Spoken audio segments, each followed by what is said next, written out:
who are with us on the broadcast. Lieutenant General Iyer, what do you make of this visit by the Prime Minister, especially at the time when the military talks continue between India and Pakistan at the DGMO level? This visit and all of this, particularly after the disinformation campaign from Pakistan.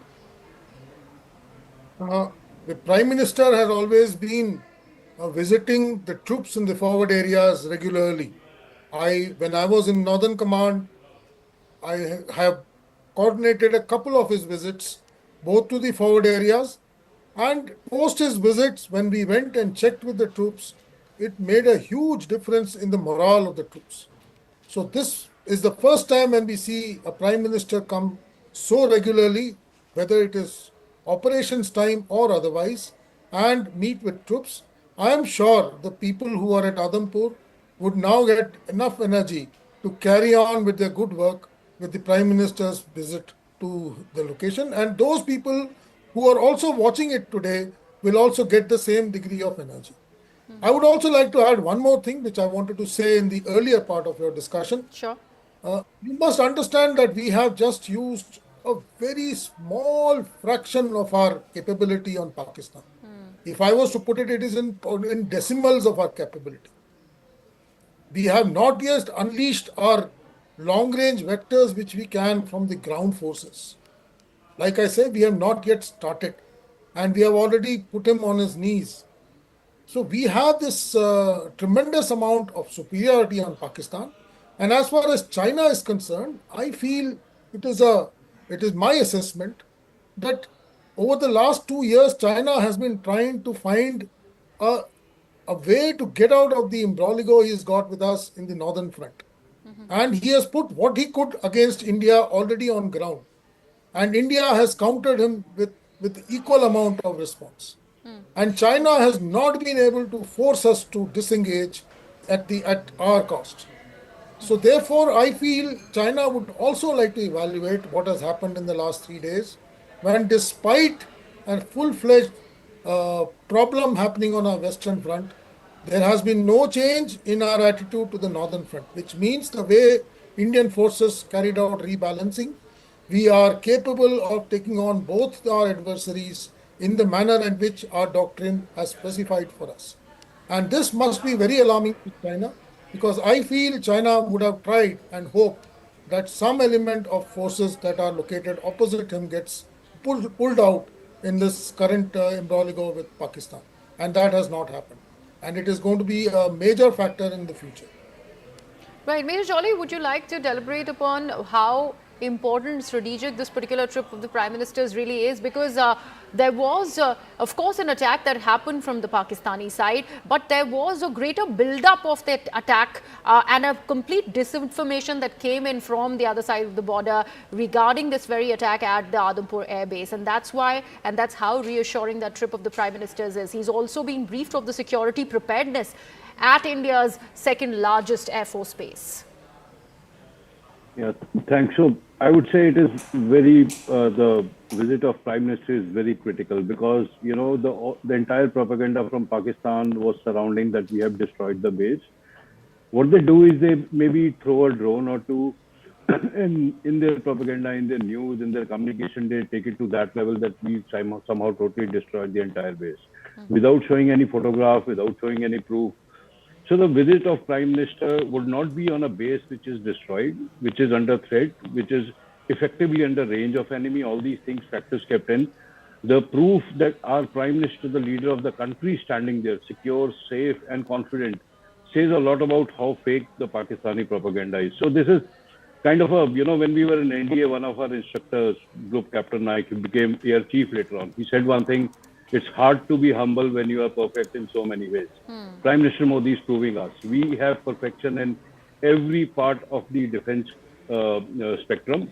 We are not afraid of anyone. And Prime Minister standing there amongst the troops, giving them confidence, telling them, I'm there with you, I'm standing behind you, makes a lot of statement internationally, actually. Not only to the, and it busts their propaganda to the end. Absolutely. Do stay on with us, Lieutenant General Iyer and Major Jolly. We also have our colleague Pallavi Ghosh back on the broadcast with us. Pallavi, I was earlier asking you about how the Prime Minister so far is prioritizing what is the need of the hour. He's not indulging in the domestic politics. He is standing with the forces because right now that is the time to, and it is time to do that. And hence this visit to the Adampur Air Base. More on this, please.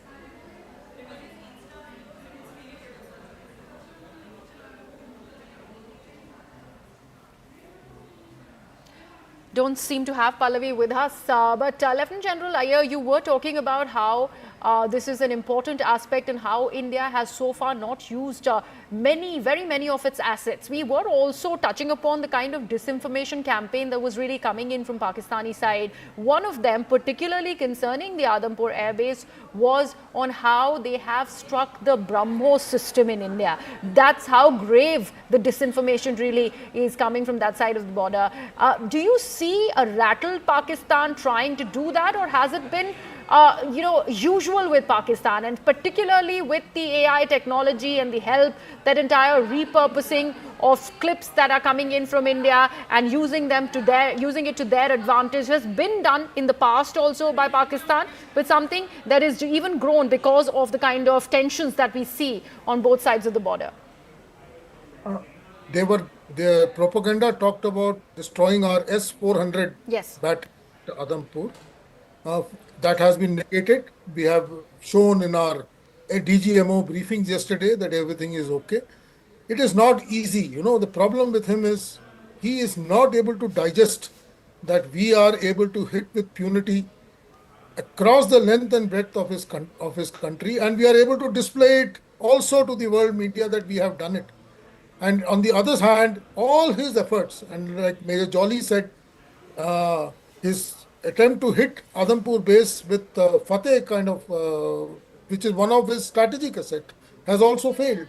So when he puts everything together, even his nuclear bluff becomes a major question mark, because he may not be able to deliver it, because we have the capacity to knock off all of these before they are effective on ground.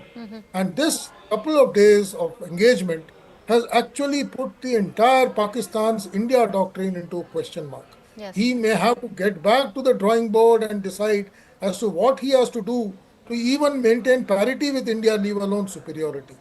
I believe as of now, somebody was mentioning that, he's looking at relocating his headquarters from Rawalpindi to KPK/Balochistan. Yes. Well, let's try going across the Indus to the other side. I'm sure the Balochis and the Pathans are waiting for him. They will not let him come anywhere closer. In fact, I don't think he'll be even willing to stay in Rawalpindi.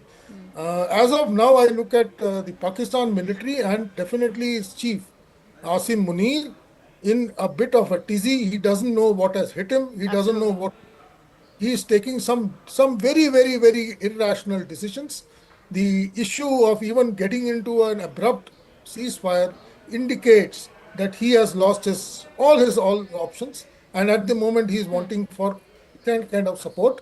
And we should make use of this situation and try and push home the advantage we can through our other diplomatic channels, now that we have agreed to a kind of I won't call it a ceasefire, like the Prime Minister said. We have paused our operations. Okay. We will restart it if necessary, and it should be ensuring that at the end of the whole thing, whatever was the aim of our dealing with Pakistan, especially with the aspect of terror, needs to be fully achieved in this imbroglio, and we should not let him get away like we have let him get away in the past. Absolutely. In fact, Major Jolly, we are also putting out that tweet of the Prime Minister's, as he has mentioned about his visit to the Adampur Air Base, where he says that earlier this morning I went to the Air Force station at Adampur and met our brave air warriors and soldiers. It was a very special experience to be with those who epitomize courage, determination and fearlessness. India is eternally grateful to our armed forces for everything that they do for our nation. Important messaging there by the Prime Minister. It's also important to note here, Major Jolly, that this is frontline briefing that the Prime Minister has received. He's not sitting in bunkers like General Munir in Pakistan. He's standing with the forces. You're right. I mean, there's not even a parameter on which you can compare Prime Minister Modi to, that clown Munir, who's a terrorist by nature. So the stature is totally different. The moment war started, PM has been leading everything. Our DGMOs have been leading everything. Our soldiers have been on front. Their army is scattered. Within few attacks, they were scattered. And I would actually take a moment to talk about how China is getting impacted here. Sure. See the systems. See, 80 to 82% of defense import in Pakistan comes from China. When it comes to platforms or weapon systems, it becomes 100% in that particular unit or system. The drastic failure of their systems, right from HQ series in the terms of the air defense, and the JF series in terms of aircrafts, is actually worrisome for China. They can easily blame that. Pakistanis will continue blaming system was not right. The PL-15E they gave us has 100-kilometer less range than the PL-15 original that Chinese have. These things will start. It will cause a strain between China-Pakistan relationship for sure. Because what will happen is Pakistan will try and blame it on China that you are giving us substandard stuff for the money we are giving you, and the China will say we will only give you something because we anyway give you a lot of stuff for free. But the end game is that as a Pakistani soldier or a general or admiral or master air marshal, they don't have good stuff to fight with. They know that very well now. They don't have air defense that can stop us. They don't have fighter jets that can enter our place. They don't have. And last thing I'll say is India has still a kind of a dragon in its sleeve, which is called Sukhoi with a BrahMos. The day it takes off, nobody in the world has answer to that. And everybody knows that. We have still not used that most probably. But so the superiority, the air superiority or the military superiority, the dominance that we enjoy is not actually towards only Pakistan. It's an indication to China also that this is where we stand. So it's a great place to be actually. And now would be a good time, Lieutenant General Iyer, to also talk about the US. There was a fair amount of posturing that came in from the President of the United States that he was the one who brokered this peace between India and Pakistan, something that has been rejected by India. This visit of the Prime Minister first to the Adampur Air Base also is how much of faith he has in the Indian forces and how the conversation between India and Pakistan is only going to be internally, and right now from here on, from the escalation that we've seen post Operation Sindoor, only militarily. When I look at President Trump, he possibly was looking to carry out some kind of a diplomatic victory for himself. He had initially said that he will be getting the Russians and Ukrainians to sign a peace deal. He could not do that. Then he said that I will stop the Israel-Hamas war. He could not stop that. So he is trying to find something that tells the world that he is a diplomat, and he's got a diplomatic thing inside him. The talk between the Secretary Rubio or Vice President Vance with Indians cannot be taken as, diplomatic indulgence into this current scenario. They were trying to ascertain what was happening, and I guess India was telling them what our lines are. I am very sure Indians would never have asked Americans to even involve themselves in this current scenario because we had an end state in our own minds. I am sure whenever they had correspondent with us, our response would have been that we did what we did on the 7th. We did very clearly and we enunciated that we don't want to escalate and we stick by it. And at the end, I guess we stuck by it. Whenever an offer came that he doesn't want to fight anymore, we said, fine, we don't want to carry on with this operation.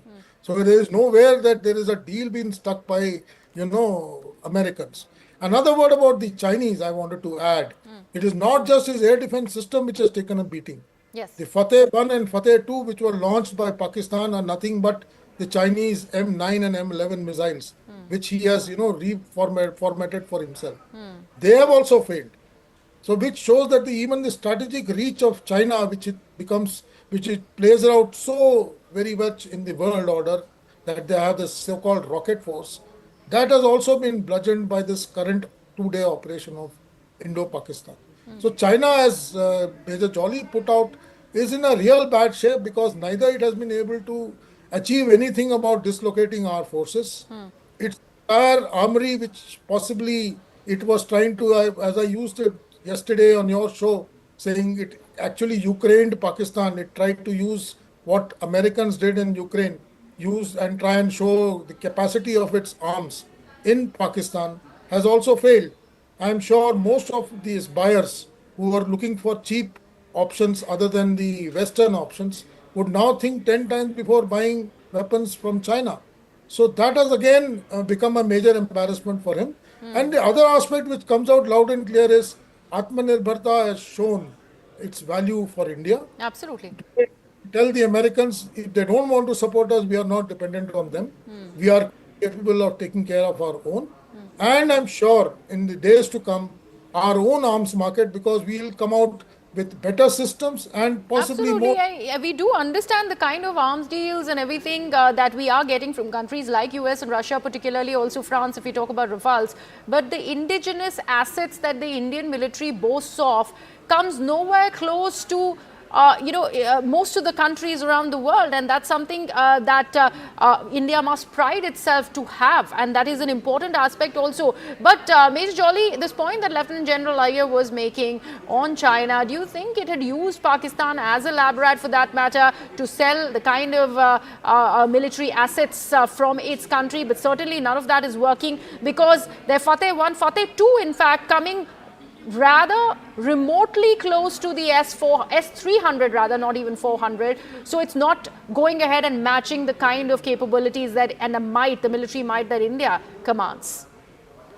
Yep, General Ayer was perfect when he said it perfectly when he brought out the missile thing, and that is how arms industry works. The larger countries, they develop a weapon system, they sell it to countries, and as the conspiracy theory goes, they instigate wars and all that. Fine, will not get into it. But the weapon systems get displayed in these wars and these conflicts. And that is how the market is created. It is a rude shock to China that all of their systems failed, whether they were offensive or defensive, whether they were supposed to defend the Pakistan territory or they were supposed to enter India and cause us damage. And this rude shock will resonate across the stock markets. I can tell you this much. Okay. Give it 1 week, and you see the stock value of Chinese defense market falling, without a doubt, because that's how volatile, that's how fickle the arms industry is. And what India has, established in turn is created a massive name for itself, its arms and armaments industries, its products, its weapon systems. You will see orders piling up. You will see more and more countries asking for Akash, Nag, Prithvi, or Tejas, and, wherever we decide BrahMos. So this is a great achievement for India to display Atmanirbhar Bharat in terms of defense industry, where we used to lag so much traditionally. Right. Major Charlie, let's also take in a minute to also talk about the significance of the Adhampur Air Base. Very, very significant in launching that entire Operation Sindoor. We have seen the kind of briefings that have come in from the DGMOs for the Indian media and the Indian audience, where they had mentioned on how none of the military assets of India really had to cross the IB territory or the line of control. And despite that, they managed to attack the air bases in Pakistan. We are talking about several hundred kilometers away from this particular air base, and that's how strategic the Adhampur air base really was. And now the Prime Minister is there.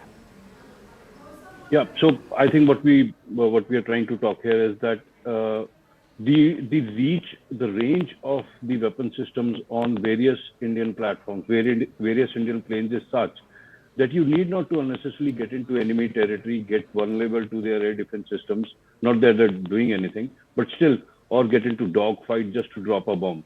Now the range, this is like a very modern warfare kind of a stage. It is not like what we traditionally think of, when we think of air warfare, World War II, soldier fighting with each other, tanks fighting with, it's very advanced.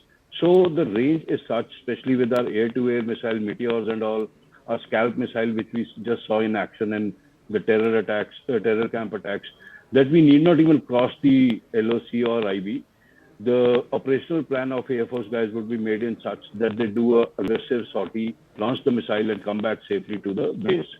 However, there is always a threat. I mean, it is not that the enemy does not understand this. The moment a plane turns to changes its direction or gets into offensive mode, the radars pick up and their air defense starts to fire also. So, but the dominance has been set, and Adhampur is, as you rightly said, is one of the biggest bases in Air Force that we have. That base has proven its worth in, gold today in the past few days, that they have launched a lot of attacks from here. They defended themselves and proven that the strategic position of this base can range and impact so many air bases in Pakistan, which we have hit with impunity where we want. It is not just a random missile strike. When we wanted to hit a certain runway, we hit that runway. Yes. When we were wanting to hit a certain shelter, we hit that shelter. That is the precision here. That is for lack of better word, quality of our attacks. So that's where we are today. Right. Lieutenant General, there was a narrative that came in from the Pakistani side, and let me go back to the missile attack by Fateh 2, particularly at the Adampur air base. We have seen how the debris of the missiles were found in the Dogri village. However, the kind of messaging that was put out by the DGMOs in both the briefings really spoke about how what we have managed to achieve, and that was, of course, backed by a lot of evidence where they have shown before the attack, the air bases in Pakistan, and what has come of the air base post the Indian attack become craters of the air bases. That's how impactful the attack really was. And most of it was launched from this particular air base where the Prime Minister currently is at. That's how we can juxtapose the Indian and Pakistani attack. I must elaborate certain things which actually are not taken in the correct light by many people. Air defense is a system. It is not just S-400. S-400 is one element of the air defense. So then you have the Akash, then you have the medium range missiles, then you have the short range missiles, the quick reaction missiles, and then you have the guns, and then you have the possibly shoulder fired missiles. So there is a system to it, and S-400 is part of that system. What India has achieved is integration of this system in form of a wonderful 3 to 4 tier kind of a net. So as the DGMO mentioned yesterday, when he used that analogy of the Ashes test, if you get through one, you will be caught by the next. If you get through the next, you will be caught by the third. Yes. And if you get through all of them, the terminal one will take you. Why does this happen is because we have a wonderful what is called command and reporting system, CNR system, which means that everybody gets the picture of what is coming at them, and everybody gets to know who's handling what, and that is why we are able to carry out countermeasures in an organized manner. Now the same was supposed to happen in Pakistan with the HQ-9 being the leader. But unfortunately, what has come out loud and clear is they may have the toy, but they have not integrated it as part of a system. And that toy in its own does not have any value. So when they targeted Adampur base, they felt possibly that India doesn't have a system, and they are also looking at S-400 being the only one which is saving India. Unfortunately, firstly, their Fateh was not allowed to come anywhere near the S-400. Our S-400 is absolutely safe and sound. Yes. And I must also tell you that we have used S-400 very, very, very, very sparingly. If I could use that many number of veries, it is the other system which has actually carried out mayhem with Pakistani aerial efforts. And in his case, his HQ-9 has been totally decimated. So much so that we could, move inside Pakistan with impunity. I must also like to emphasize here, what is Noor Ali Khan base? Noor Ali Khan base is equivalent of Parliament Delhi. When he tried to launch that Fateh 2 and we knocked it off at Sirsa in the fields, he was possibly trying to get a counter to what we did to him. So we have shown that you try anything, our air defense is organized. We have the kind of resources at the right place. I will not like to go into more details. Yes. We have not only the resources, we also know where you're launching from and what you're launching. And we have the counter to hit you back where you are launching from. And the hits of the 10th of May were responsive to all those sites from where he was trying to attack us. So by and large, we have told him that don't try to, show things that you don't or you can't do. We have a counter for every of your actions. And we have not yet started. And moment we start, we'll annihilate you. So that is Absolutely. how And we realized it. Major Jolly, if it is a battle of narratives, here's how India is further trumping Pakistan in every possible way. The message that is coming from Prime Minister, where he has mentioned on how he and the nation are eternally grateful to the valor of our brave Jawans. He has said that in as many words. His presence really underlines that very aspect. As compared to that, we have seen how there was a buffoonery coming in from the other side of the border. There was a fair bit of drum rolling. That gravitas clearly was missing, and how the Prime Minister standing one with the forces really sets him apart. Why are leaders important, right? Why do we study leaders in history? Why is Alexander and Napoleon known, not 10 of his soldiers that were fighting in Roman or French army? Why is Shivaji there? Why? So, because the thing is, single-handedly, a leader can shape or break the country or civilization, nation, state, anything. What we have here is a leader who is standing with his forces, who's making sure that he immediately went to the place which was rumored to be attacked and made sure the enemy gets the message that we are busting your propaganda not just by words, but by actions and pictures. Here's the proof. Compare it to the Pakistani side. Their prime minister is missing, right? He just came on a clip and declared his victory and gave a 1-minute clip, and you don't see him anywhere. Actually, I'm very sure nobody even keeps him in picture. The army must have taken complete control, army and ISI, and Shehbaz Sharif is just a placeholder sitting somewhere. He's not part of decision making anymore. Their army generals, the people who are supposed to take command and control and run the organization, they are missing in action. Their army is running helter-skelter because, as we discussed earlier in the discussion, they know we are very vulnerable. If India decides to take on, we have no place to run, hence they are moving around. So this leadership is very, very critical, which is lacking in Pakistan. And these two things, these two places, you can simply compare by the kind of leaders that are leading them, and hence the response in the country, hence the morale of the nation. As you and I, citizens of the country, can feel confident that we are taken care of, we are safe and secure, and nothing will happen to us. Whereas in Pakistan, they know they have no leadership. Most of their guys have run away to Dubai or London in their private jets, and if India attacks on us, there is nobody to save us. That is why leaders are important. That is why they need to be where they need to be at the exact time to make. Now you see the single visit that he has done. Yes. It's such a game changer for our Major narrative. Jolly, just hold your thought there. We are putting out these shots of the Prime Minister's visit to the Adampur Air Base. Let's take a look if we can get an audio up on these visuals. All right. This is the Prime Minister. Okay.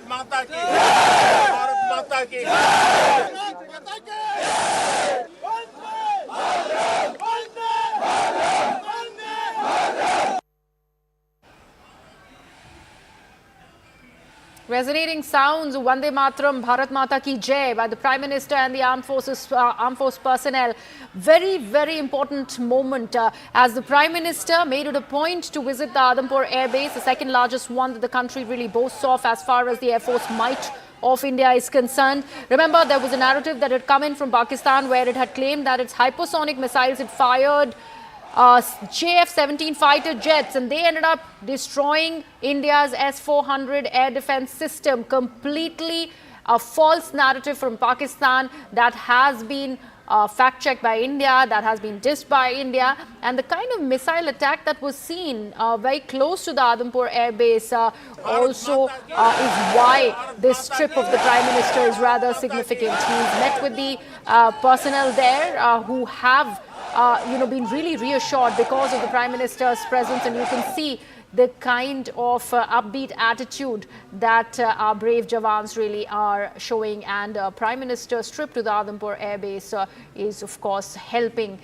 with that entire spirit of bravery and bravado as well. But bravado, in fact, is an incorrect word to use here. Right now, it's the valor that is on display, and the Prime Minister is standing one with our brave Jawans. Something that was much needed to bust not just the kind of propaganda that was coming in from Pakistan, where they had been wrongfully claiming about things that were not true. And this time the Prime Minister's visit is not just standing up against those false claims, but also silently saluting the valor of our brave Jawans. There is no amount of blowing a trumpet that we are seeing coming from Pakistani side, particularly after the second round of DGMO level talks and the ceasefire understanding that has been arrived upon between the two countries. This visit, very, very important one of the Prime Minister's, as that cessation of hostilities has been arrived at, and the Prime Minister made it a point that the first trip that he does to meet with our brave Jawans is at the Adampur Air Base. Remember, this air base has been really strategic in firing several of those missiles into the Pakistani territory without really going on the other side of the LC or the IB, and that's how important these strikes really were from the Indian side, and speaks volumes on the precision strikes by India that was conducted on the air bases of Pakistan. The Noor Khan Air Base particularly destroyed very close to the General Army headquarters in Rawalpindi, which had led to the Pakistani General Asim Munir really have to take shelter at one of the bunkers for a couple of hours, and now he's contemplating that entire shift of base of the GSQ altogether from Rawalpindi. That is the impact of the Indian attack, and that is how the world should see it. Here's the Prime Minister at the Adampur Air Force Base. In fact, Lieutenant General Harimon Iyer and Major Jolly continue to be with us. Lieutenant General Iyer, very, very resounding and thumping cheer that the Prime Minister received, and the Prime Minister also made for our brave Jawans here. These visuals really speak for themselves. Firstly, if you look at the video very carefully, there are two very important things which the video shows. You can see a Rafale, and next to the Rafale, you can see the S-400. You see now, you can see the Rafale and the S-400 both standing proudly. It should send the correct message across people who thought that they could destroy these two, major assets of Indian Air Force.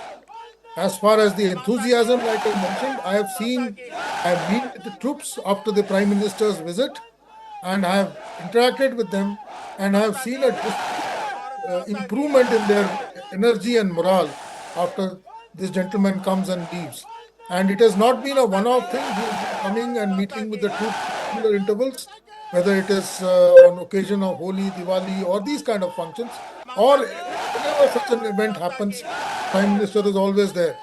I have seen what happened when the Prime Minister went to 14 Corps in Ladakh, when aftermath of the Chinese invasions in 2020, and the resultant response which the Indian Army gave afterwards.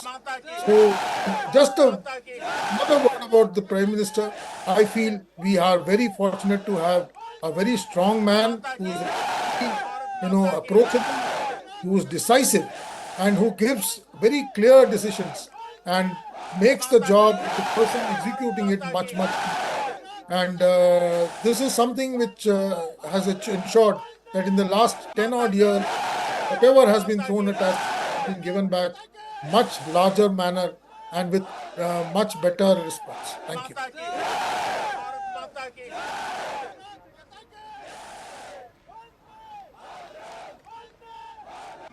Okay, General, stay on with us. Major Jolly continues to stay on with us as well. Very good afternoon, Major. I'm Kritsween this side. Yes, we're keeping up with these visuals and the all-important message it sends out to the forces.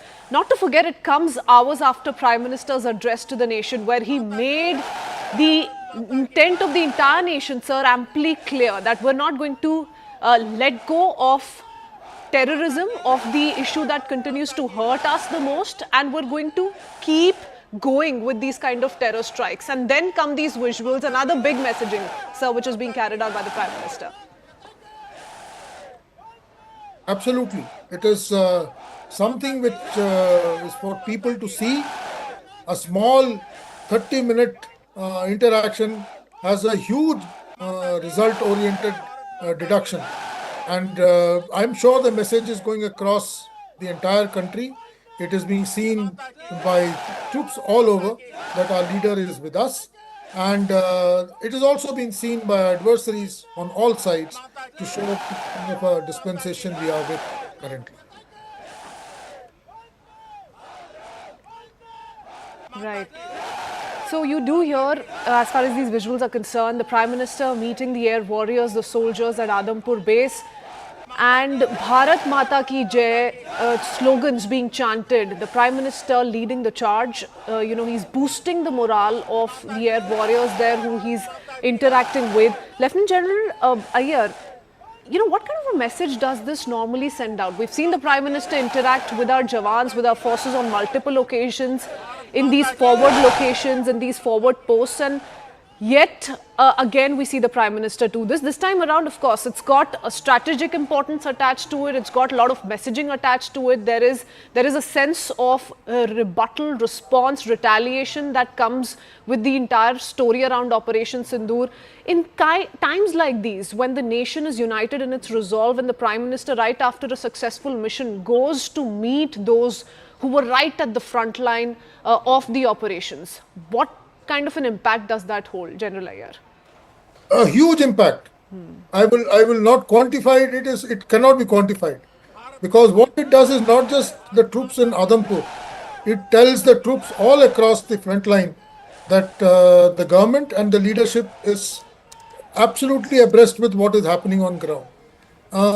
Each and every of these symbolic actions have a tremendous amount of results as far as morale and energy of the troops are concerned. And I've seen the Prime Minister do it time and again. And like I said, it is possibly part of his leadership qualities that he extends this kind of interaction with everybody, whether it is the troops, whether it is leaders. He is always visible, and that makes a lot of impact on the people working on ground. I must admit that today's visit of maybe 30 minutes or 45 minutes will have a tremendous amount of value to all future operations, both in India and abroad. General Iyer, stay on with us. Major Jolly, I also want to touch upon the aspect that has officially come in from Pakistan, because India was quick to respond to each of those false narratives, fake propaganda being peddled by Pakistan, of which was part of what Pakistan claimed was striking at 26 military locations in India, and their claim was also extended to Adampur base. So there's a messaging involved which gets conveyed to Pakistan as well, with Pakistan just a few hours ago holding that press conference with personnel from its three forces detailing some of the damages that the Indian side has seen. The Prime Minister is now at the Adampur air base, and you can clearly see there are some of those fighter jets also parked in the vicinity. You see the morale of our forces, and that is once again a big message being sent out to how we stand firm in our resolve and unharmed. Yep, you are absolutely right. It is. So what does he do as a leader, as leader of the nation? You don't expect him to pick up a rifle and start fighting. That's the job of the soldiers that he has, the army he has, and the pilots that are flying the planes, or airmen that are manning the radar. As a leader, he's supposed to keep them motivated. So leaders lead, and he's doing that. The busting of propaganda at international level, that's his job. He's doing that. Taking on the enemy at diplomatic level, that's his job. He's doing that perfectly. Keeping the morale of front end, soldiers on the front, keeping the morale high of people who are facing the enemy high, that's his job. So he's doing that perfectly. So this is the leader we are seeing. It's let's not, yes, he's the Prime Minister, but this is now in his leadership role, where he's leading the soldiers, right, being with them and making sure each and every one of them knows that I'm there with you.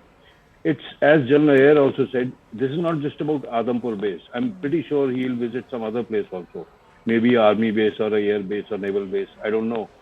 But the message goes to every soldier at every post in the entire country that your Prime Minister is with you. Tomorrow, if some enemy tries to make short of you by saying, oh, we attacked them and we devastated them, he will land there just to prove that you are safe, I'm standing with you, and nothing will happen to you. Till the time I am there, we will protect every base, every station, every cantonment. So this is phenomenal, and it does a lot of damage to Pakistani propaganda.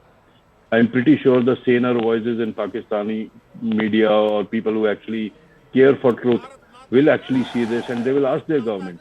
You were saying that Adampur base was destroyed, and the Prime Minister is there with thousands of troops happy and, cheering and saying Bharat Mata ki Jai. What is this?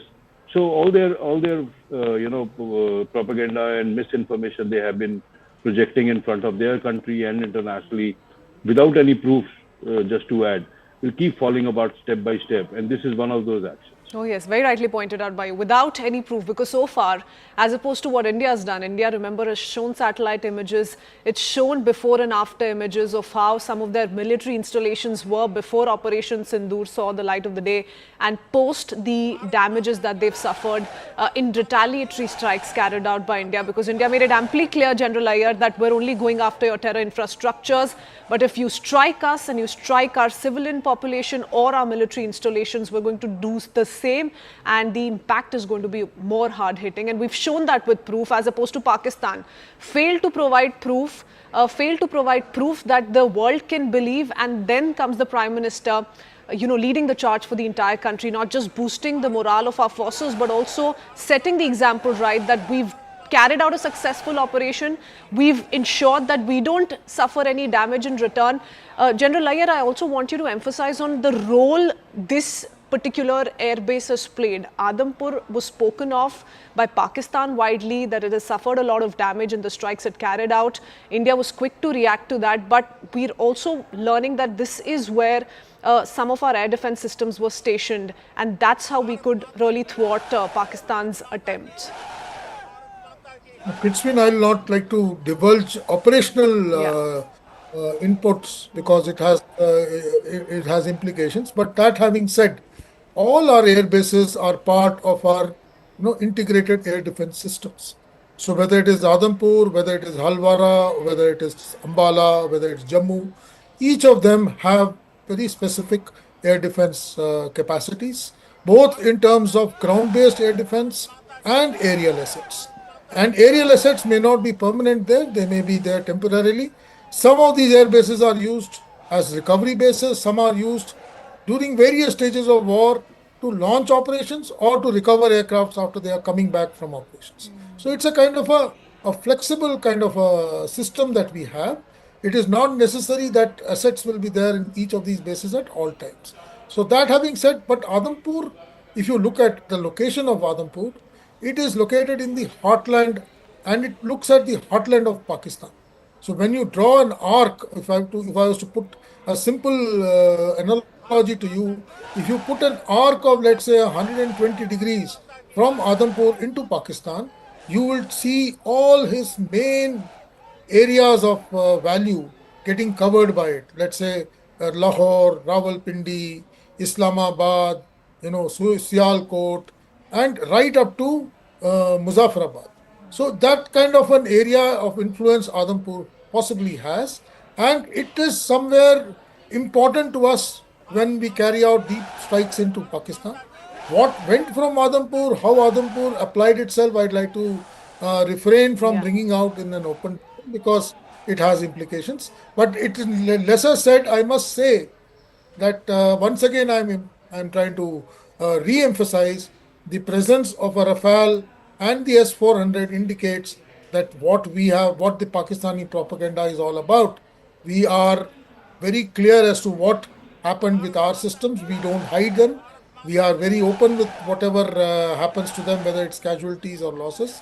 Whereas on the other side, it is all false propaganda, and they get defeated when we provide evidence the way we have done in the DGMO briefs over the last 2 to 3 days. Yes, General Iyer rightly pointed out by you, and that's what I was meaning to ask. Each of these military installations located close to or along the LOC and the IB play a significant role, and that's briefly what I wanted you to touch upon. Thank you for that. General Iyer, what I also, want to touch upon is the manner in which the Prime Minister has, at every step of the way through Operation Sindoor, right after, the cowardly Pahalgam attack, the Prime Minister has been holding daily meetings with the tri-services chiefs, with the CDS, the NSA has been in attendance, also Raksha Mantri Rajnath Singh. Now that is one set of visuals. That is one set of visuals which everyone in the country was very closely looking at. Just the last 2-3 days, we've seen the Prime Minister on a regular basis hold these meetings at his official residence. So every step of the way, not only did he give full operational freedom to the armed forces, the leaders of the armed forces, There was a messaging that was being conveyed then, and this, General Iyer, I think is an extension of that. What would you say? Absolutely, absolutely.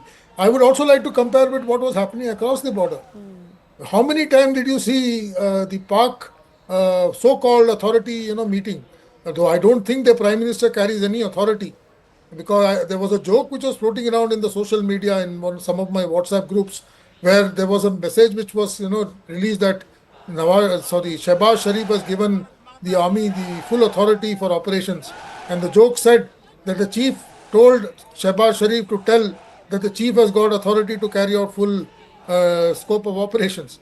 So the entire authority on the other side was Asim Munir, and he was not visible in the entire last week. He possibly was hiding, like you say, in possibly a safe bunker. Yeah, now we're learning he's been relocated to a fortified bunker in Rawalpindi. So if the leader and entire Pakistan knows that Shehbaz Sharif doesn't control anything, they all know that the person who controls that is Asim Munir. And if Pakistani populace doesn't see their leader and hears that their leader has gone into a hiding, the entire morale of Pakistan as a whole is going to take a beating. And what has been done by the Prime Minister today is only going to reinforce that beating on Pakistan. After this, I'm sure in the next 48 hours, you will see the friction amongst the various people who are unsatisfied with the way Pakistan has behaved in the last 5-6 days. There are factions within Pakistan which do not approve of the events that have happened in the last 3 weeks. There are a lot of fissures which will get activated after this, this imbroglio gets a little settled.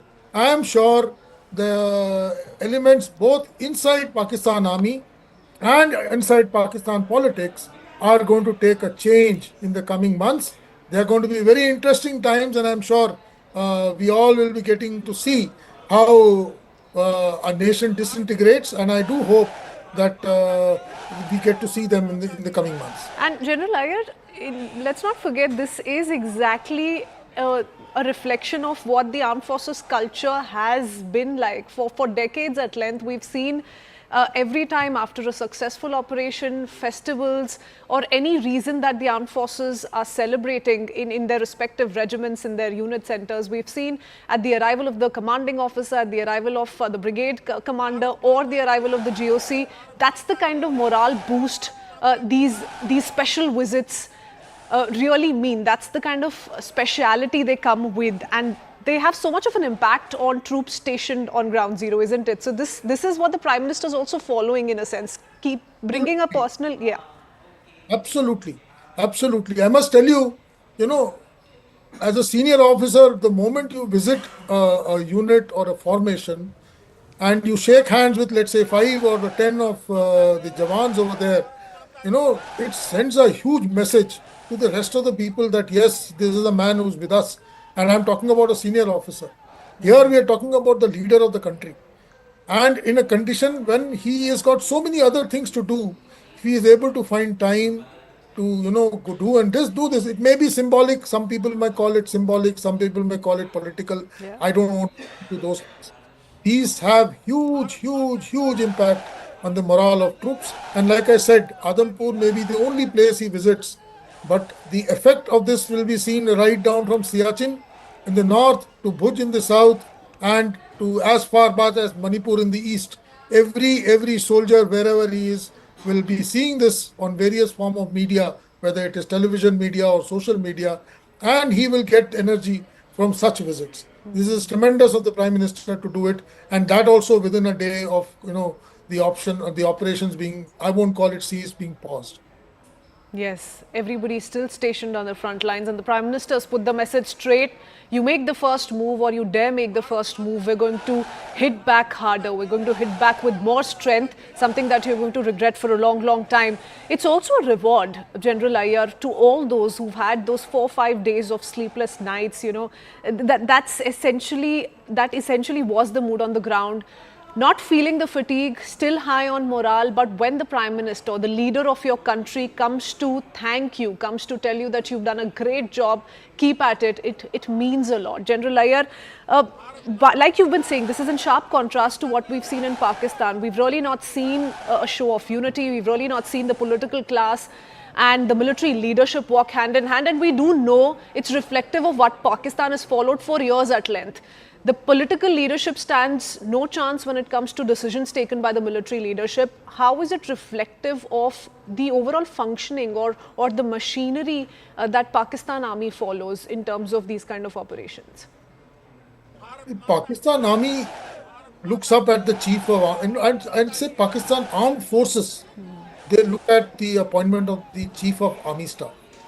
The chief of air staff or the naval chief or even the CGS, they are all secondary to them. The person, Pakistan Army and the Pakistan population looks up is the chief of army staff. And that is the reason why it continues to be a rogue state, because like people say, while other nations may have an army, in Pakistan's case, it is Pakistan Army that has a nation. So whoever heads that office of the chief, he carries that kind of a control on entire resources, both in terms of material and man of Pakistan. For him to be in a state of, I will say questionable status is going to have a huge impact in the manner in which Pakistan responds in the coming months. Every decision that goes out of Pakistan is clearly vetted by the army authorities and the chief. And in the current 3-4 days, we have seen two officers which have shown weaknesses. One is the chief and the second is the DG ISPR, which is the mouthpiece of the chief to the populace. The DG ISPR in his various press conferences has only carried out disservice to the nation as far as Pakistan is concerned. And I am very sure it is all going to have effects the way Pakistan goes about its business in the next few months to come. Unfortunately, they don't have a political systems to talk about. They don't have the kind of options they can go to. Until such time the Pakistan Army gets totally discredited, there is going to be no change in the way Pakistan works. And this particular occasion is possibly the best time for us to push all other resources now to carry out or push home the advantage that we have already received. And I'm sure there will be many other methods to ensure that the entire office of the Chief of Army Staff of Pakistan and the armed forces of Pakistan receives the degree of discredit that will take away the control of this organization from the populace. And only then I feel Pakistan will become a state which can be, we can have business with. And Right. people are working towards it. No, the Prime Minister has made it amply clear. In his address to the nation last evening, General Iyer, the Prime Minister said the only talks that will take place with Pakistan will either be on terrorism or Pakistan-occupied Kashmir, that terror and talks cannot go hand in hand, trade and talks cannot go hand in hand, and blood and water cannot flow at the same time. So the messaging was clear, and that messaging continues with these visuals that we've accessed from the Adampur Air Base. Stay on with us, General Iyer. I do want to go across to my colleague Aman Sharma, who was the first to get us these visuals. Aman, give us a brief timeline of how much time did the Prime Minister spend at this very significant air base, located about 100 kilometers off the Indo-Pak border, but also India's second largest air base. How much time did he spend with the air warriors there? Well, Kritswin, what we are hearing is that the Prime Minister spent at least over an hour at the Adampur Air Base early today morning. When he flew there, it was a surprise visit. We only came to know about it now, but the PM went there early today morning. I think the messaging of the Prime Minister, Kritswin, in this visit is very, very significant. Adampur Air Base is the one which Pakistan had claimed that it had damaged, it had attacked and badly damaged. These pictures now completely expose Pakistan's fakery, I would say, on that level, because the Prime Minister has chosen to go ahead. As you said, this airbase is India's second biggest airbase. It's just about 100 kilometers off the border, located near Jalandhar. It's one of India's most important forward bases. It has also, played a key role in the earlier wars of 1965, 1971, and the trigger for also what many believe that Pakistan tried to fire a missile towards the Adampur airbase, and this is which India, of course, brought down. There was no damage to the Adampur airbase at all, but this particular missiles attack which Pakistan launched on the night of May 9th was a major trigger for India to launch the big strikes on May 10 at multiple Pakistani air bases. Almost 10 of them were very, very badly damaged, from Noor Ali Khan in Rawalpindi to Islamabad to Lahore to Karachi, all across. In fact, the western border that we have with Pakistan, all the air bases were targeted by India, and the attempt that Pakistan tried to make towards Adam Air Base, we are told, was the trigger, because that was a major escalation. So the Prime Minister going there, and you can see these visuals, is interacting with the Air Force personnel there. The Josh is very high, and these chants of Bharat Mata Ki Jai and Vande Mataram, the Prime Minister interacting with the Jawans, also patting the shoulder of some of the Jawans to commend their bravery. Prime Minister's message also that it was a special occasion to be there, and the Prime Minister has never shied away, Kritswin. Even if you see in the past, the Prime Minister has visited very, very forward air bases. He's gone to Siachen, he's gone to nearly every forward base, be it in Kashmir, be it in Punjab or Rajasthan or Gujarat. The Prime Minister loves going here, interacting with the Jawans every Diwali. He wants to go to the border, but this visit, I think today morning, especially after his address yesterday evening, when he had commended the bravery of our Jawans, when he had commended the bravery of our armed forces in putting this crushing blow to Pakistan and bringing Pakistan to its knees, forcing Pakistan to call India for a cessation of hostilities. I think the whole chronology that the Prime Minister had listed out, this particular visit right the next morning, underlines India's dominance over Pakistan during Operation Sindoor, how our brave Air Force pilots and our Air Force rained hell upon Pakistan, not just on the terror headquarters, the global terror headquarters, which the Prime Minister said, of Muridke, of Bahawalpur, of Kotli, but also on the Pakistan air bases, when Pakistan dared to attack our air force bases and our military installations with missiles. India has taught Pakistan a lesson, and I think that is the big message of this visit of Prime Minister Modi to the Adampur air base. Okay, Aman, stay on with us. I want to take a quick comment from General Iyer, because General Iyer, this takes me back to a scenario in the armed forces, and I want to draw an analogy, and do tell me if that would be correct given these visuals of the Prime Minister interacting with the air warriors at the Adampur air base. This is almost, quite close to what the feeling is like usually in a regiment where, let's say for instance, a battalion commander interacting with the troops on ground, reporting to the commanding officer would be. So here you've seen the tri-services chiefs already detail the entire operation to the Prime Minister, but that's the kind of analogy I want you to come in. Would you agree with this analogy, sir? Totally agree. The troops are looking at the Prime Minister as their leader, and the effect possibly is going to be much more than just a commanding officer or station commander, in this case coming to the airbase, because the station commander and the commanding officer is seen much more often. But the Prime Minister is something which is extremely rare to meet and interact with. So these boys who are there on ground, to see the leader in flesh and blood, right next to them, shaking hands with them, patting them on their backs, encouraging them, showing faith in them. All this are very, very good messaging brought to the troops on ground with whom he is physically there. Yes. And also with troops who are watching this. Because those who are watching this are also feeling virtually that the Prime Minister is there with them. Some of them will possibly be looking forward to doing something so great that the next time the Prime Minister comes to their unit and their station to visit. So this is the kind and of... communications, General Iyer, on an official level by, let's say, any of the chiefs of the armed forces, be it the naval chief or the air force chief or the army chief, to the Prime Minister is very different from the Prime Minister hearing it from the troops who were stationed on ground. So it gets very personal with these kind of interactions. First-hand communication is always the best communication. Yeah. The Prime Minister can't be there everywhere. So certain times he communicates through the leadership of the armed forces. Even, let's say, the air chief, he cannot visit each air force station at all times. But whenever he visits any air force station, I'm sure whenever he speaks there, whatever he speaks there is communicated to the entire air force. The same is applicable to the army and same to the navy.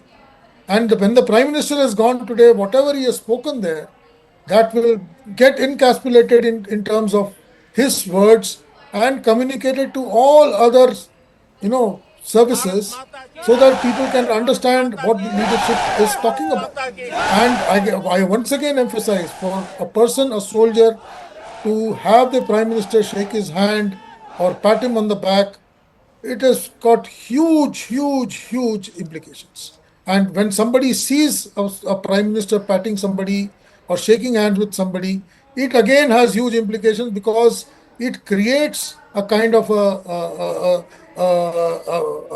yearning in terms of that lot of people who want to possibly be the next one where the Prime Minister wants to visit. So they will be trying to do something extraordinary when they are called to do, hoping that their action on ground attracts the Prime Minister to come and visit them. And it is, like I said, today, whenever we are in this kind of a situation, all what people on ground needs is encouragement and a belief that what they are doing is appreciated by the leadership on the top.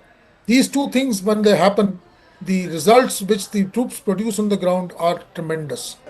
Huge, I must say. Yes, and motivation does, General Iyer, as we all know, play a huge, huge factor in the Indian Armed Forces overall and how they function. It's the one driving force that keeps the armed forces going. General Iyer, stay on with us. I do want to go across to my colleague Aman Sharma on that note once again. Aman, are we learning of any near future communications on part of the Prime Minister with the Tri-Services Chiefs or any military engagements on his part? Well, Kritsveen, the Prime Minister has been meeting the three chiefs very regularly, almost on a daily basis. We saw him, that meeting happen a couple of days back as well. So I think that's a drill which we have been following ever since Pahalgam happened. Earlier it was the readiness, the planning for the attack, and thereafter, as the escalation happened, the Prime Minister was meeting with the chiefs daily as well. I think the essence of what Prime Minister said yesterday in his address to the nation was very clear, that all our armed forces remain in very high alert mode. We are not letting our guard down. This is just a pause to the hostilities, because Pakistan has promised to behave,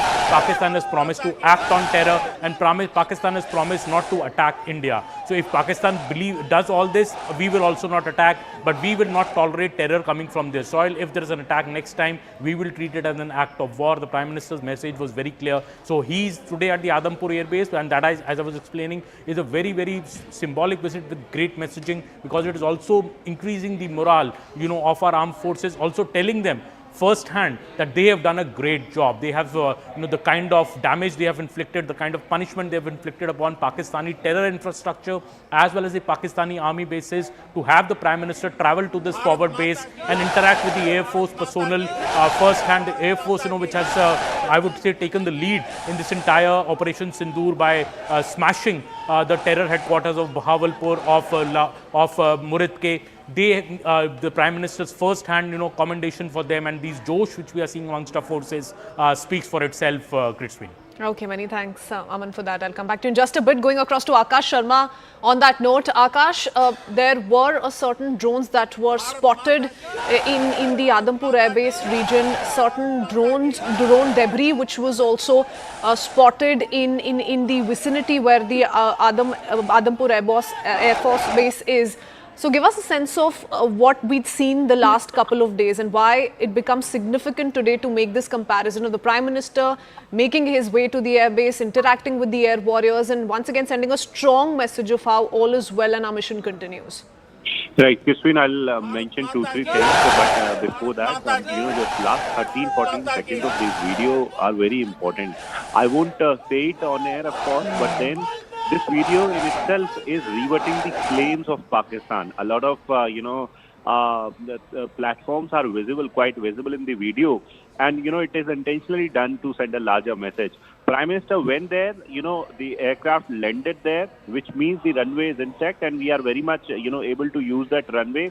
Our air defense systems are in fact very much, identifying and in fact detecting, destroying your drones. That in fact came last night, which means that AD system is very much effective. Regarding S-400, rebuttal came yesterday, and in fact proofs were given, and today Prime Minister visiting this Air Force station, the frontline air base, which caters to the threat that are coming from our Western, neighbor, or I should say adversary, because at such a time when, this operation was carried out with precision by the armed forces, they came out and in fact tried not just the military facilities, but the civilian population as well. And today, Prime Minister, after visiting Adampur, has somewhere proven that not just we are there with the armed forces to motivate, but also we can rebut all your claims that you have been propagating on social media regarding the sort of, destruction that you have carried out. Further, Noor Khan, the destruction of Noor Khan, in fact, was carried out after the attempt on Adampur itself. This is what we have been told. We have been given to understand that when Pakistan tried Pathankot, Adampur, and in fact, Jammu several times, not just via drones, but also via missiles, then only it was, decided that now, they'll have to be given reply, and then reply was given, and we all know that what was the sort of reply. Further, Bharat Mata Ki Jai, Vande Mataram, this is something that is motivating our troops, not just in this airbase station, but across the country. We know that armed forces, have done a commendable job. They have been briefing us. In fact, they have been putting out evidences as to what has been done, what is the kind of intensity of the sort of destruction that has happened, in Pakistan, and specifically, in Noor Khan in Rawalpindi, which is very, very important base for them, from where they are carrying out their operations of the transport aircraft, and also the refuelers, in fact, IL-78 are very much there. They are carrying out drone activities from different places, and we all know as to what are their intentions. Yesterday, DGMO, in fact, had a word, and in fact, it was discussed as to what is going to be the next course of action, and we were somewhere, told that how they are going to stop all the activities. But no, we know that how, they have been sending drones. In fact, last night it got, detected and, were destroyed.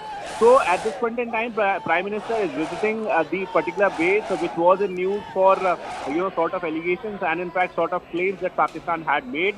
And now Prime Minister is giving a larger message where, he has interacted with troops. He was briefed about the sort of operations that were carried out, sort of threats that came towards the particular Air Force station. And the 13-second video, the last 13 seconds of the video are very important. I'm mentioning it again, that how, the assets are very much visible in the video.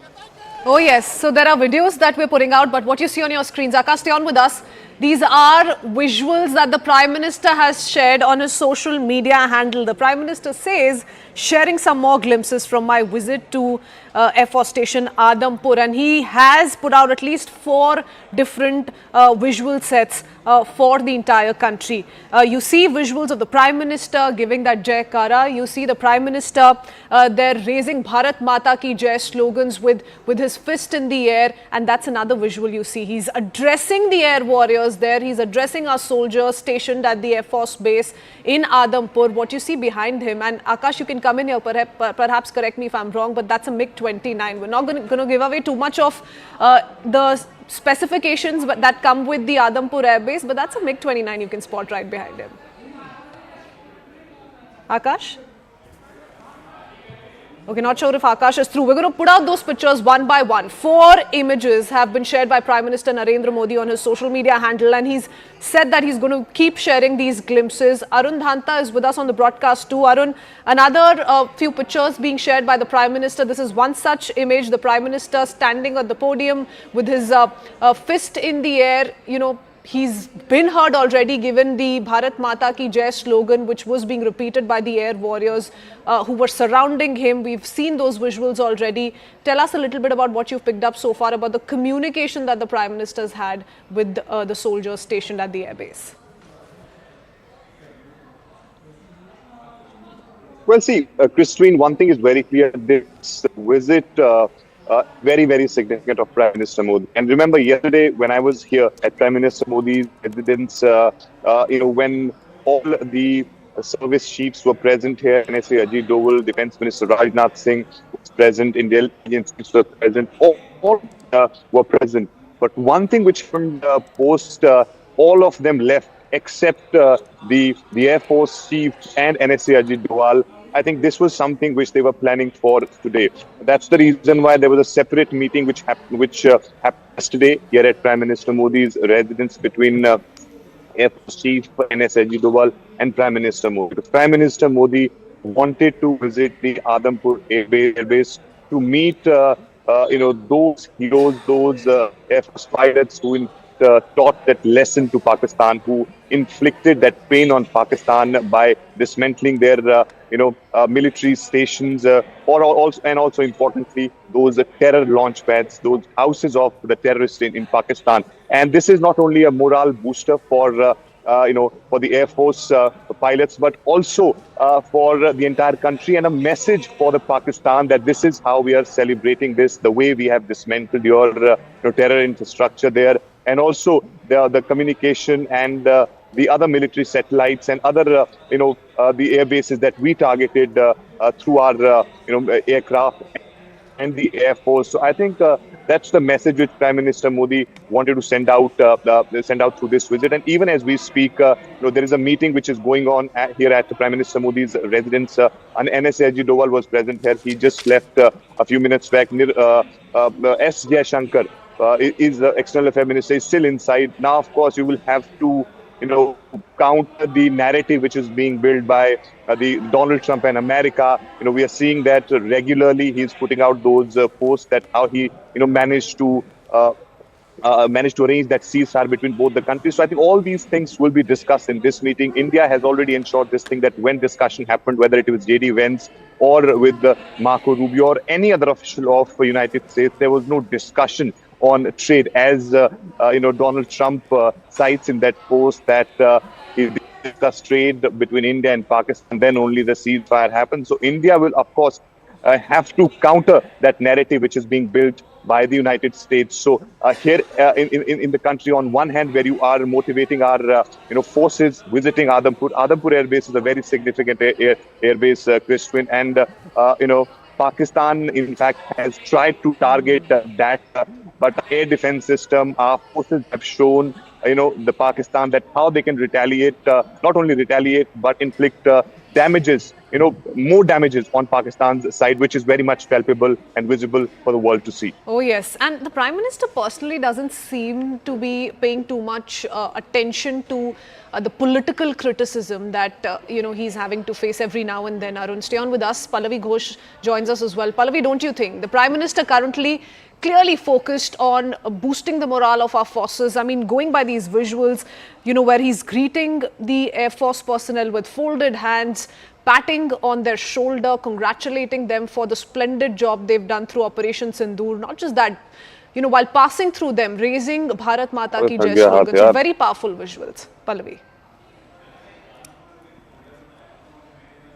Well, I mean, if you listen to the Prime Minister's speech yesterday, he wrapped it up by saying Bharat Mata Ki Jai thrice.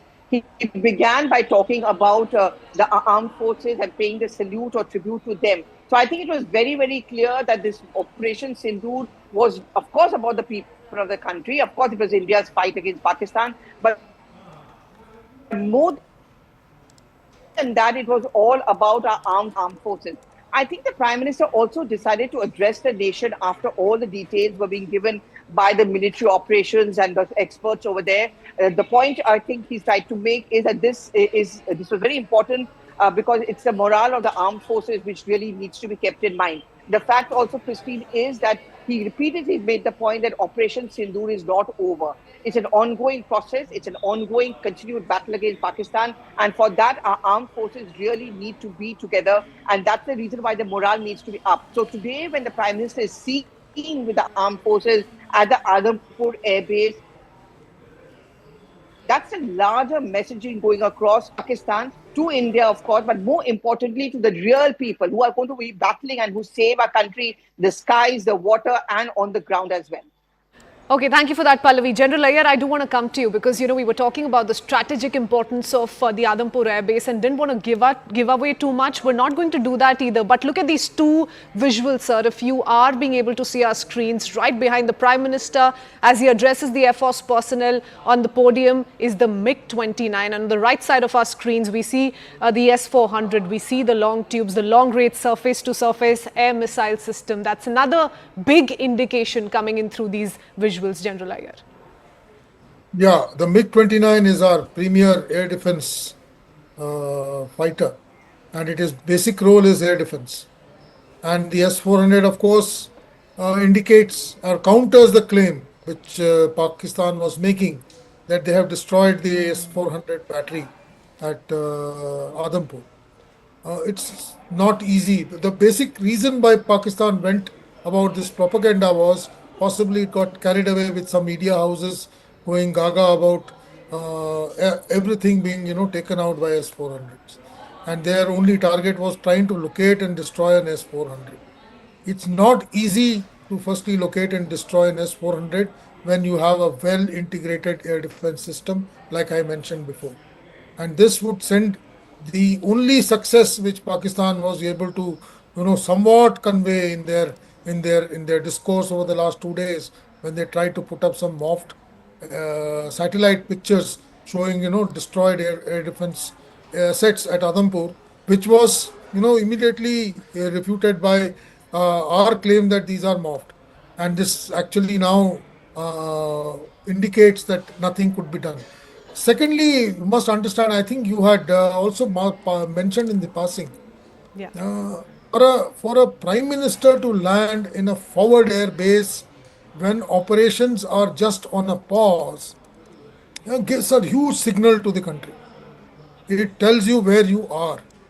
On the other side, I don't think the chief of Pakistan Army can even take off from Noor Khan air base as it stands. And our Prime Minister is able to come to the forward base of Indian Armed Forces, which gives a huge signal not only to our adversary but to the world that what we are putting out is absolute facts. And I only hope that the Western media, which is somewhat has been misreporting issues for the last 5 days, takes a cue and starts taking our briefs as the truth and puts out the actual picture. I guess there is more business to play. There are issues regarding sale of arms which will get affected if our discourse gets communicated in the Western world. I'm sure all that is playing around with the Western media. That notwithstanding, people are watching. I'm sure this is being streamed in other media houses across the world. They are watching and they can make their own inferences. We are very strong and we are overwhelming our opponent in this current operation, and we have him actually against the wall, and we can actually take this operation to its logical conclusion and push home the advantage if we want to. But we are, as a responsible nation which believes that this is not the age of war, we don't want to extend this operation. We are put on a pause. But if pushed to the other extreme, I'm sure the entire wrath of the country will be put on Pakistan. You must also understand, when one missile sneaks through a well integrated air defense system, it gives a very huge message, because if an air defense system could not tackle a single missile coming through, when a volley of a number of missiles come through, they will all get through the air defense system. And that is what I think Pakistan and China have understood over the past 2-3 days of our engagements, that if we start applying the entire range of our long range vectors, the entire Pakistan air defense and their air bases can be annihilated within 48 hours. And thereafter we can possibly prosecute ground operations to our advantage. And I think that has been understood by the Pakistan Army, because let me tell you, all said and done, there are some sensible and professional soldiers within the Pakistan Army also. And I'm sure they must have got through to their chief to tell him to stop this madness and try and find a solution before their army gets decimated. Yes, General Iyer, because from the time when, right after Operation Sindoor, if you recollect, on the night of the 7th, early morning 8th, when the first drone sightings were spotted across Jammu and Kashmir and parts of Rajasthan as well, and parts of Gujarat too along the IB, there were several defense experts who spoke to us and who said that this was perhaps a probing exercise. From then to finally Pakistan going ahead and making a request for a ceasefire, Pakistan wanting a pause in the military operations. And in that sense, I want you to come in on how this is a very important message that the Prime Minister is sending out, that I repeat, we have put a pause to the military operations, but we're ready and we do take pride in our military prowess. So beware. General Iyer. So when this